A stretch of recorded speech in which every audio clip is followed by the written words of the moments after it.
Listen, there's nothing we can do about it. Yeah, we could tell them the truth. Well, you know that we can't do that. We don't have to tell them everything. This isn't some game, Nance. If they found out that we told they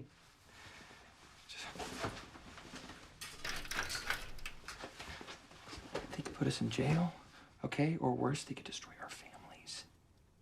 They can do anything they want. Okay, just think about what you're saying. Hey. Hey. Hey. Hey, it's hard, but let's just go to Tina's stupid party. Wear our stupid costumes that we've been working on for a stupid amount of time. And just pretend like we're stupid teenagers, okay? Can we just do that just for the night? Guys, Joe Keery, guys! Oh my goodness! One more time, Joe Keery, everybody, come on, let's... We can go all day. Oh, wow, too kind. Guys, join me in thanking and welcoming Joe here to the show. Joe, welcome to Build. Thanks so much, man, for taking some time to come and hang out with us. We got a ton of stuff we're going to get to. We're going to talk about all kinds of things. But before we get to any of that, it's very important to me to start with just, man, how are you doing? How's Joe? I'm doing great. I just got here yesterday, and I was home for Thanksgiving. I was in Chicago just after that. Yeah, I'm doing great. I'm a little sick, though. I have a little cough, so if I sound a little sick... I think we like that vibe, though, right? My sister Kate got me sick. Yeah, it's kind of like your sister got you. Why did you throw Kate under the bus immediately? Kate. Yeah. Is Kate older, younger? Younger. Younger. It's always the younger sibling that gets you sick, isn't it? Always the younger. Yeah. Oh, man. Is it just you that got sick? Is you and Kate now? No, I have 4 sisters. So are they all sick, too? All of the siblings. Oh, my gosh, like the outbreak monkey. She got the whole family. She got everybody sick, yeah. Was it right after the Except her twin sister. Her twins, Emma. What is that about? Yeah, I don't know. There's some science behind that. Twins. Yeah, there's something there. Yeah. There's something there. Was it before the meal? Did you at least get to taste all your food? I at least got to taste all the food. Okay. But then as I was leaving the wash. house, I was just, a little different. Cool, man. Well, we're going to do 20 minutes on how Joe feels, by the way, and how he got sick. We're going to trace this back. We're going to figure it out. I think it all goes back to my childhood, really. Let's go. Let's do it, man. Let's dial it back. Well, I'm sorry you're a little under the weather. Even more so appreciative of you taking the time to come hang out, man. Thank you so much. You know, let's get right into it. Let's talk about this incredible show and this wonderful season 2. You know, Caleb was here a little bit before the show premiered. He was excited. He was nervous. I remember him saying, "I think it's better than season 1," and then he paused and he's like, "Well, we'll wait and see what you guys think." But he was excited but nervous. How did you feel right before this came out? Were you excited? Were you nervous? What was going through? I mean, absolutely. It's something also that you with Netflix it's not like it's just out forever. Yeah. It's like not something you can take back. So it's on Netflix for the rest of time. So you kind of hope you nail it. So if you screw up, I think it's pretty natural to be nervous, and I think everybody was a little bit nervous and hoping that it would be received well, and hoping that because we also didn't really get to see it before it came out, so you never really know. I don't know. It's like the first season. You kind of just like hope it works out, and then Well, that's kind of it, right? Nobody can ever predict what the aftermath is going to be, especially the way this has blown up and has become such a phenomenon. Sure. You guys had no sense of that on set, right? You were just working on what you thought was a great show. No, it was like the first job I had ever gotten, so I was like happy to just working, period. Not be waiting tables. I was like, oh, nice, this is great. So, was there, with all of that anticipation, was there a moment after it came out that you could finally exhale and go, all right, people like it? Yeah, I actually, so I watched some of it by myself for the second season, and that was a terrible idea. What a horrible idea. Like, I watched it, just, watching yourself, like, kiss and, like, do all this weird, like, alone in my apartment, like this. So embarrassing. Lights off, light a candle, I just sit like there. Close the window, just No, but then I watched it with my family. I showed my family before it came out. I had like some like little passcode to show them early, and they actually were like having a great time watching it. So I was kind of like relaxed by that, and then you know, when it actually came out, it's just like, you know, kind of beyond me at that point. It's just up for the world. Well, it's pretty amazing once it gets out into the world, right? Season 1, nobody I think could have predicted the like call for justice for Barb, right? Nobody could have seen that coming. Dude, no way. No way. Season 2 comes out, and for a while, the dancing Hopper gif was kind of taken over. We were all into that, but I was think into that. Yeah. It's pretty safe to say that the world is obsessed with Babysitter Steve at this point. Yeah, I did. Right, guys? Like, that's where we've landed. That is objectively the best part of this season. So what has it been like? What has that been like watching this endless parade of fan art and memes and love? The art is so cool. The art is unbelievable. Yeah, to have some, you know, someone watch the show, and I've been like a big fan of stuff. Like I think I've talked about before, I'm a huge fan of Star Wars and Indiana Jones. So as a kid, those were like my favorite things, and you know, I would do art of that sort of stuff. So to have people, you know, or even like dressing up as my character for Halloween is like the coolest thing ever. Yeah, it will never get old, I don't think. Was there, in the same way that you can't really sense when something's going to be like a phenomenon or something, was there any sense, were you guys like having a debate, like taking like a Super Bowl like pool of like, this is going to be the Barb thing this year, this crazy thing's going to be the thing? I think a lot of people were saying that Bob's death, he'd be, you know, justice for Bob, or the cat, justice for Muse also. So, I don't know. Yeah, I think that had a moment where people were pretty obsessed with that. Yeah. Okay, so fandom aside, something kind of amazing does happen with Steve over the course of season 2. I mean, like the journey that this character takes. Take me back to when you were reading the script and you got to see, this is what I'm doing with Steve this year. Was that really exciting? What were you most excited about? Yeah, totally. I was excited because we kind of got it in installments, so we'd get like 1 and 2, and then 3 and 4, and then 5 and 6. 7 I wasn't in, and then 8 and 9. So I kind of had an idea when I got the scripts initially that he was going to be kind of, you know, sort of this like needy boyfriend at the top. And I thought that was really smart of the Duffers to do, and really excited to kind of play this other side, because he kind of goes from, the catalyst for his whole arc is kind of falling in love with Nancy when he doesn't really expect to, and then it kind of sends him on this entire journey. So the catalyst for this season is kind of Nancy breaking his heart, and then it kind of sends him on this other back half of this journey where he takes care of all these kids. So it's just kind of like, A, I got to work with all these young actors, and they're amazing, and I learned just a million things from them.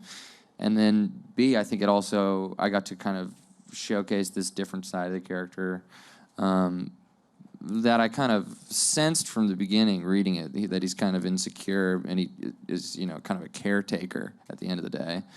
And I think, the way I like to think of it, it's like somebody growing up, you know, like learning a life lesson not to be like selfish. And so, I mean, I had experiences like that, you know. For sure. Not to put you on the spot, but do you remember anything specific or any moments where like the kids really like taught you something and you're like, oh man? Because like, totally. especially when you learn I'll from somebody give you the younger, moment. I think it sticks with you because you don't necessarily expect to learn from somebody 10 years younger or something like that. Definitely not. Yeah, they were, I think I was 11 or 12 maybe when they were born. So it's like, hey guys.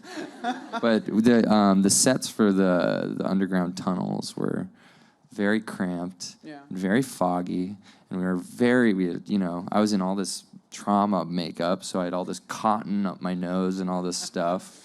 And then a bandana, and then goggles, and then, you know, all this hair stuff, and a bat, and I'm holding a map with gloves on, and can't drink water, and we're just in these tunnels, cramped in the back, and then you'd hear someone say, go. You couldn't really hear, and so, but the kids, I mean, they were just like, literally up until we would start rolling, they were just like poking, like, no, you stop doing that sort of stuff. You just gotta, you know, like poking and knocking each other and making jokes, and I don't know. You can kind of get like in your head about the whole thing, being like, I am like filming a TV show. I gotta like focus, you know. But exactly. But then the kids are like, you know, talking about don't touch my butt and stuff like that. So. Well, that's a classic pastime. Don't touch my butt. We all It's a played that when we were classic game. kids. Don't touch Stop. my butt. Don't touch my butt, dude. Don't touch my butt. Yeah. You know, it was funny. I was talking about Caleb was filling us in. Him and I asked him like, you know, you guys are very much like a family. That's apparent, not just you know on the show, but from the behind the scenes stuff. Well, what was the bonding process like and all that? He was like, well, Gaten and I, we have a handshake and we slap each other. Yeah. And That's part of the handshake. I've seen that handshake. You've seen it. Okay, so you've seen the slapping.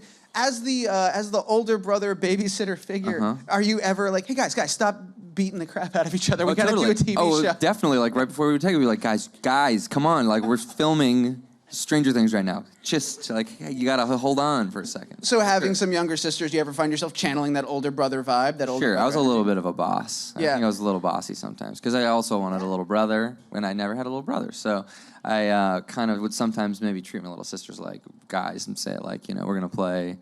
We used to play this game on the trampoline where like me and my other little sister would just tackle the little sisters. It's a terrible game. Yeah. Builds character though. It builds character. Builds Anyways, you know, they forgive me. But then they get me sick, so there you go. That's the circle of life. That's man. the circle of life. That's just how that all works. Yep. Did you find? It may seem like a dumb question, but like more so on season 2 of that kind of atmosphere and vibes, especially since so much more of it was happening on the page now versus like the set season 1. More of which vibes? Of you like the older brother role. Yeah, oh, totally. Yeah. I didn't really, because, you know, the cast is so big, you don't really see half the people when you're down there. I think I saw, you know, Sean Astin maybe 2 times the entire time. We were there for like 6 months. I was, you know, saw him at the reading and then maybe like one day in the makeup trailer. So, yeah, being around the kids, we spent a fair amount of time together this year. So, yeah, I feel like I know them all a whole lot better. But it's just really crazy to also watch them go from being, you know, little teeny kids. Like I just saw Finn in Chicago. He's recording an album. He's so crazy. Yeah, right? it's very cool. He's recording with the guys from Twin Peaks, and I went and visited and was hanging out in the studio with him.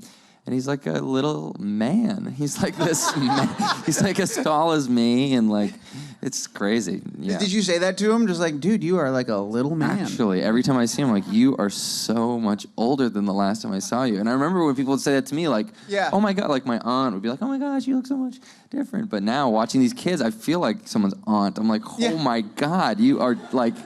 Are you taking steroids? That is like that weird rite of passage that you go through as a young adult, where you start to see like young kids like growing, and you're like, oh man, like they are like I'm getting older. Yeah, it makes me feel you start like reflecting. What do I look like now? Like what have I done in the past 6 months? Yeah, seriously. I wanted to ask you. I saw. I think it was on Seth Meyers. You were talking about for season 1. You got all like prepped to be a swimmer. Only I was to just find talking about out that earlier. That it like wasn't part of the character. Yeah, they just anymore, took that. Right? So they took it right out. I'm wondering, going into season 2, was there any kind of training? Did you double check with the Duffer Brothers first to make sure they're going to swimming? Am I swimming again? Yeah, was you going to do swimming again? Any kind of training? Because it is a physical role. You're doing a lot of physical stuff, and also now knowing how tight the jeans are going to be. Was there anything that informed the training for that? Well, I also knew that I was going to be having a lot of scenes with Dacre, who plays Billy. Yeah. And yes, he's good, and he's shredded. So I wanted to make sure I didn't look like, you know, dude just came up in the Power Rangers movie, right? Like he is a literal superhero. He is actually extremely fit. Joe, you're gonna fight Dacre, by the way. Yeah, like, what was your reaction to that? I was like, great. Get my ass beat again. No. It's good. So I just wanted to make sure that I was, you know. And I think it's kind of just important to make sure, because I didn't really know what physical stuff I was going to be doing during the season, so I kind of was just making sure that I was, you know, in good shape, good enough. I think it's just part of the job. Also, just take care of your body and make sure. Just maintain. Yeah, exactly. Yeah. So you're on break now, right? You've obviously done with season 2. You're just kind of coasting, hanging, working on some other projects. We'll get to that in a second. But I'm going to ask you the question I know you can't answer. Okay. Any word about season 3? Have they talked to you about season 3? Is there anything you could say about season 3? There's actually nothing. No one even tells us. No one tells me anything. I feel like I am the last person to know. How long did you find out before season 2? Was it like a month before? Like, hey, here's the first thing? Or they gave you some wiggle room? It was like, it came out in July, and we shot in the end of October. So I think we found out like September. Okay. But I do not know. So probably soon, hopefully, maybe after Christmas or. I was listening to, I think it was Nerdist with the Duffer Brothers, and they were talking. It was really good. They were talking about how they're trying to train us, the fans, to wait a little bit longer because they're making these ridiculous, epic adventures, and everyone's like, "Well, I've watched 13 months of your life in 12 hours. I would now like the next part, please, if you could hurry it up." I know. I actually think that maybe they should have just waited even longer. I mean, also just because Don't say that. It's like this. They have set a high bar. They've set a high bar, and it's also so handcrafted. They just they're there every single day. They don't take weekends. They're like it's their entire life. Yeah. It's all-consuming to make this thing. And I think you can really tell. It's not like somebody does this and then they pass it down the line. It's really, it feels handcrafted. Totally. Yeah. It totally does. Okay, so congratulations on all that. I promised you I wouldn't dive too deep into this, but I wouldn't be doing my job if I didn't. Sure. Yeah, if I didn't bring this next thing up. You have joined the pantheon of famous dudes with legendary locks. Wow. All right, you have. Yeah, let's applaud for his hair. Oh, let's do it. I grew it, Grew it yourself. Yeah. You've had to talk about this, I imagine, anywhere someone's put a microphone in front of you. Oh, yeah. Have you reached a point yet where you've grown sick of your own hair? Have you gotten tired of it yet? Yeah, totally. I'll do something crazy with it at some point and really freak everyone out. Well, that's just it. Do you ever get up in the morning and stand in front of the mirror and just hold a Norelco for a minute and go, I could break the internet right now? Yeah, actually. I could shut this whole thing down. I don't think anyone would actually be able to recognize me if I didn't have any hair. And I've shaved my head before a couple times. And it's not the greatest look, I'll say. But maybe one of these days, I don't know. Is there a lot of maintenance? We do flat iron, no, curling not iron, really at all. Just wavy naturally. People. I used to shampoo my hair a ton, and then I kind of just stopped doing that. And I heard that you let it. You just don't wash it for a little bit. Yeah. Just do whatever. Just let it do its thing. You just roll the windows down. That's part of it. You're not even going anywhere. You just need to get the air into your hair, so you just go for a drive. Air in is the key. Is there a role for which you would shave your head?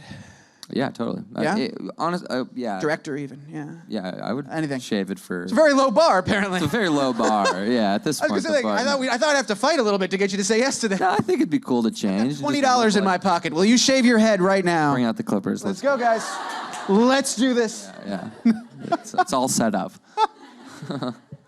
That's pretty amazing. I promised the audience we're going to take some questions from them. We are. Hand to God, we're going to do that in a second, but I got a few more questions for you before we turn over. I was poking through your IMDb. Hit me. Aaron Sorkin's Molly's Game. You worked on that. That's pretty nuts. Aaron Sorkin movie. Yeah, what was that like? A year ago. I was only on it for a couple days, but I mean, it's crazy. Yeah, I got to work with Jessica Chastain, which was really cool. She's a lovely person, and then Aaron Sorkin is. I mean, I've just been a fan of his stuff forever, and David Harbour was on the newsroom, so I got to kind of talk with him about it. And did he Aaron give you Sorkin had the sickest outfits. He was wearing these full kind of gray tracksuits with just baseball hats, and that was really cool. And yeah, it was really fun. I don't know. Crazy? All this, it's all crazy. Do you remember any the advice or tips or heads up that David gave you going into it? I don't really remember that. I remember being on set and kind of being really nervous to do it, the scene, and then doing some stuff. Going through the scene once or twice, and Aaron and Jessica talking about the scene. And then he turned to me and was like, yeah. Yeah, you just keep doing that. That sounds good. Just being like, okay, sure. I'll just do this. Okay, I don't know. Was that one of those moments where you had to talk yourself out of your own head of you are on a set with Jessica Chastain and Aaron Sorkin? Yeah, every day I feel is that. I've even doing this type of thing. It's all of these. What the heck? How did it happen? I don't know. So that's pretty exciting. I saw a project called Slice with Chance the Rapper. You were listed for that. You worked on that a little bit? Yeah, so my buddy of mine, Austin, in Chicago, which is where I lived for a long time, does all Chance's music videos. So he directed this feature, and Chance is in it. It's his first feature. And I'm not sure when it's coming out, but again, just a small part in it. But there's some great cameos: Hannibal Buress, Paul Shear, Zazie Beetz. It's really cool. Yeah, all the people that he got to be in it. So I'm really excited for it. It's a super. I don't really even know how to describe it. I also don't really want to ruin it. So, anyways, I think people will really like it. Very cool. So we'll keep an eye out for that. Last thing, what's going on with you in music, man? I know you've been playing a little bit. So I haven't been able to tour with the guys this summer, but I'm in the band Post Animal. Yep. They've been touring around this whole summer, and things are going well. Records coming out, hopefully in the springtime. I've been working on my own music too, and that's always kind of just a hobby that I've always had. And I think it's really nice to have like kind of the acting thing, and then when you get sick and tired and feel like you're going crazy and it's like the worst, to have something else to kind of turn to, and it kind of enlightens you in a couple ways. I feel it's good to have like different things to do. I think it's pretty healthy. And what's your writing process look like? Do you set aside time to write? Like I need to find an hour every week, or is it I need to write right now? So let me find some space. I guess more like that. A lot of it is like phone things, like just I'll be like, oh, and then you listen to that and be like, oh yeah, okay, let's maybe try that idea. But I kind of am inspired by like Jeff Lynne and some artists from now, like the guy from Tame Impala, Kevin Parker, Sure, and you all can these hear guys that, who kind of like orchestrate their own music. It's almost like symphonic, sort of the way that they go about it. And so I really like kind of the arranging process and the producing process. Very cool. So I'm not great at it, and I'm still learning a lot, but it's something that I would like to put together. You know, it's more of like my directing brain or something than the performance brain. Are you, is the goal ultimately, obviously, creating music, creating new content? Are you looking forward to getting back out and playing live? Are you a big, like, fan of playing live? Do you miss it? Like, totally, yeah. And I didn't really do any, I mostly did theater up until Stranger Things. So having, like, a live audience and actually people in the room and, you know, playing music that way and then also being on, you know, doing theater that way, I think it's, like, you know, just the energy is just really cool. I don't know. We're all in this room right now, sitting here, hanging out. You know, it's really crazy. It is pretty cool. Yeah, it's cool. So I don't know. I missed that, and hopefully we'll get back out there soon. And awesome. Well, we'll keep an eye out for that. Yeah. Very excited for you, man. And I think that's a perfect segue, talking about all the energy in this room, to open it up for some audience Q&A. Our first question is it right here in the front? Q&A. You have Hey, a microphone. how's it going? So talking about music, what's your favorite kind of guitar to play? Favorite kind of guitar? The Yeah. guitar that I have is a Gretsch Corvette. I think it's a 1967. I got it from the Chicago Music Exchange. It's mahogany and brown and beautiful. I think my favorite guitar of all time to play might be that one, but I also really like playing American Stratocasters and maybe like a Gibson B25. It's an acoustic guitar. It's a really lovely old thing. Let's go deep. Let's get geary. What's your amp of choice? What are you playing through? Oh, man, for a long time I had a PV Classic 50, but that thing really, can I say? You can say whatever you want. That thing shit the bed. It really sucked. I dropped it out of the tour van, and it busted. But I love, like, there's this thing called the Fender Supersonic that's like a one. That little guy is really nice. Very cool. Yeah. Thank you for that. Next question is right over here. Hey, Joe. Hello. Good to see you again. I was Dustin's stand-in. Yes, oh my and gosh. I was an extra. I was at the party. Hey.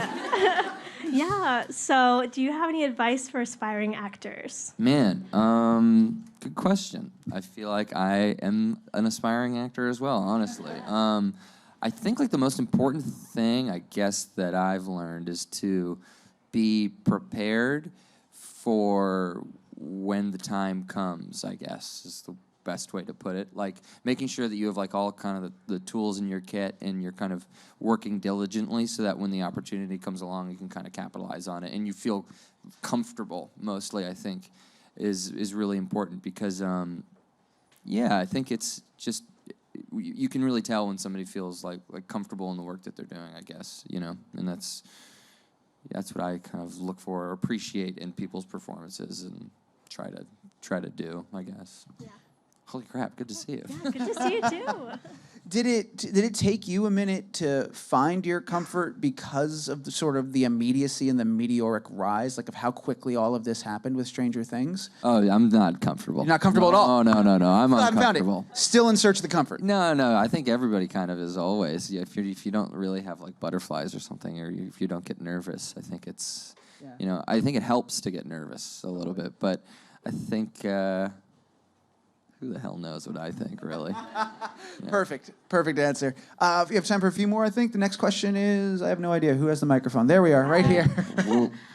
So how do you think Steve felt when he heard about how all the girls were treating Dustin at the dance? Or if he was there, what would he have done? Oh, I think he would have taken him out for ice cream or something. That just stinks. Or maybe, like, talk to their parents. Maybe that. Maybe not, though. That would be weird. That's kind of weird. What were dances like for you when you were a kid, man? Oh, man. I think I actually went to a dance that was called a snowball. Isn't that when you all dance and it's like someone leaves or something? I think that's just upsetting, I think is what that is. No. I went to a really small Montessori school, so we didn't really have dances, but then in high school we started having dances. And, you know, it's like awkward. Dancing is a little awkward, you know, but it becomes more fun the less you kind of care about it, so. For sure. Yeah. Cool. We have time for 2 more, I believe. The next question is going to be right here. Hi there. With the way they do nostalgia on the show, is there anything that you've grown up with that you hope is celebrated or referenced 20, 30 years from now the way the Duffer Brothers have done in the show? That's a really great question. It's a good one. Thank you. Something like in our generation that I think is really cool. Man, I grew up with like Pokemon. I really liked Pokemon, like the Game Boy Pokemon. Yeah. I thought that was really cool. Someone referenced that, but man, maybe like Legos. I don't know. You stumped me. I don't know. Well, it's funny because I grew up. I mean, I was born in '85. I think you were born in '92, right? 92. Yeah. So the nostalgia and the stuff that they're tapping into, it's still even before my time slightly, but the early '90s that I grew up in was similar enough that I can get a lot of those references. Yeah. And you grew up watching a lot of those movies too. Definitely, yeah. So yeah, it's- and I had older cousins who kind of Yeah. showed me the way of maybe SpongeBob. I don't know. SpongeBob was a great show to grow up with. Like Sister. I don't know. No, I didn't really like Sister. All my sisters like Sister. You could like Sister. It was a quality show. I was more of a smart guy. Smart guy. I knew you were gonna go smart guy next. Yeah. That's more my show. Just the whole WB lineup in the early '90s was kind of your jam, yeah, huh? Maniacs. Animated Freakazoid. I don't remember Freakazoid. Don't remember Sounds crazy. We'll talk. Talk after. We got time for one more question. One more It's question. gonna be Hey. right over yonder. Hey, so season 2 was all about the background stories of all these characters. Do you think season 3 we're gonna get an insight into Steve's family life? And what would you like for it to be? Man, yeah, it's something that me and the Duffers have kind of talked about, and I feel like I don't really want to say too much because I think maybe some of it is actually right. I maybe guessed right a little bit. I don't know. I think it is interesting, though, that you don't really get to see any of that for him. I think it would kind of inform the character a fair amount, though. And I know he talks about his dad. You know, he kind of mentions his parents, and you kind of know that they're pretty affluent.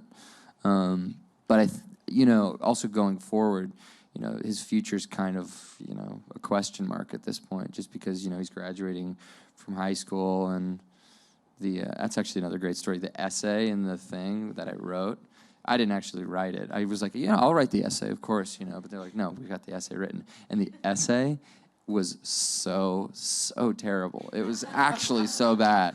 It was like me and Natalia were sitting in that car reading it, just cracking up, because it was like, and then I, Steve Harrington, steal the ball, and that's why we will win the war. It was like it's like laughably bad.